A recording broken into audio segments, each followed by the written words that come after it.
আসসালামু আলাইকুম রহমতুল্লাহি তাআলা ওয়া বারাকাতুহু। প্রিয় ভাই সব, মহান আল্লাহ তাবারক ওয়া তাআলা, তার দরবারে লাখ কোটি শুকর যে মহান রব্বুল ইজ্জতুল জালাল সোশ্যাল মিডিয়ার মাধ্যমে আপনাদের সামনে এসে কিছু কথা বলার তৌফিক দান করেছেন। সে মনিবের দরবারে শুকরগুজার হচ্ছে আলহামদুলিল্লাহ। প্রিয় ভাই সব, সংক্ষিপ্ত আকারে বলি, আমরা সবাই জানি যে আগামী 12 ফেব্রুয়ারি বাংলাদেশের জাতীয় সংসদ সদস্য নির্বাচন অনুষ্ঠান হবে। এই সংসদ সদস্য নির্বাচন অনুষ্ঠানে অনেকেই ক্যান্ডিডেট হয়েছে। তোর মধ্যে বাংলাদেশ জামাত ইসলামী এবং বিএনপি, এই দুইটা দলের নাম মানুষের মুখে মুখে। এই দুইটা দলের ভিতরে কম্পিটিশন হবে, হাড্ডাহাড্ডি লড়াই হবে। আমার প্রশ্ন হচ্ছে এই যে বিএনপিতে ভোট দিবেন না বিএনপিতে ভোট দেওয়া যাবে না, জামাত ইসলামী ভোট দিতে হবে?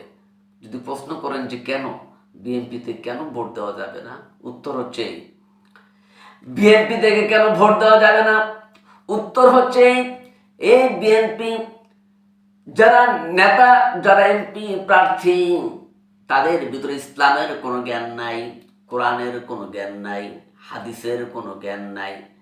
কিভাবে কোরআন হাদিস অনুযায়ী রাষ্ট্র পরিচালনা করবে, কিভাবে ইনসাফ করবে, স্বজন প্রীতি করবে না, এই ধরনের কোনো জ্ঞান নাই। বরং তারা যদি ক্ষমতায় যায়, নিজেদের আখের গুছানোর জন্য চেষ্টা করবে, নিজেদের ব্যাংক ব্যালেন্স, নিজেদের সম্পদ পাহাড় পরিমাণ কিভাবে করা যায় সেই চেষ্টা করবে, এবং নিজেদের দল টিকানোর জন্য নিজেদের দলের কর্মী যদি কাউকে হত্যা করে সেটাকেও সমর্থন করবে।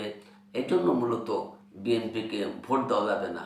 যদি প্রশ্ন করেন যে জামাত ইসলামে কেন ভোট দিব, এই ধরনের প্রশ্ন যদি করেন তাহলে উত্তর হবে জামাত ইসলামে কেন ভোট দিবেন, এই কারণে তারা যদি ক্ষমতায় যায়, কোরআন হাদিস অনুযায়ী দেশ পরিচালনা করবে, ইসলামের অনুশাসনের ভিত্তিতে রাষ্ট্র পরিচালনা করবে। তারা ক্ষমতার কোনো লোভ করবে না, নিজেদের আখের গুছানোর জন্য কোনো লোভ করবে না, স্বজন প্রীতি করবে না, মানুষের কল্যাণের জন্য, কল্যাণমূলক রাষ্ট্র গঠন করার জন্য তারা চেষ্টা করবে। ইতিপূর্বে দেখেছি শহীদ মাওলানা মতিউর রহমান নিজামী সাহেব শিল্পমন্ত্রী ছিলেন, আলী হাসান মোহাম্মদ মুজাহিদ সাহেব সমাজ কল্যাণ মন্ত্রী ছিলেন, এছাড়া অনেকগুলো এমপি ছিলেন। কেউ একটি টাকা দুর্নীতি করে নাই, একটি টাকাও হারাম খায় নাই। দেশের জনগণের জন্য, দেশের কল্যাণের জন্য কাজ করে গেছেন। এই জন্যই মূলত জামাত ইসলামে ভোট দিবেন। আল্লাহ তাআলা যেন আমাদের সবাইকে জামাত ইসলামের 11 দলীয় জোটে ভোট দেওয়ার তৌফিক দান করে। সবাই বলি আমিন।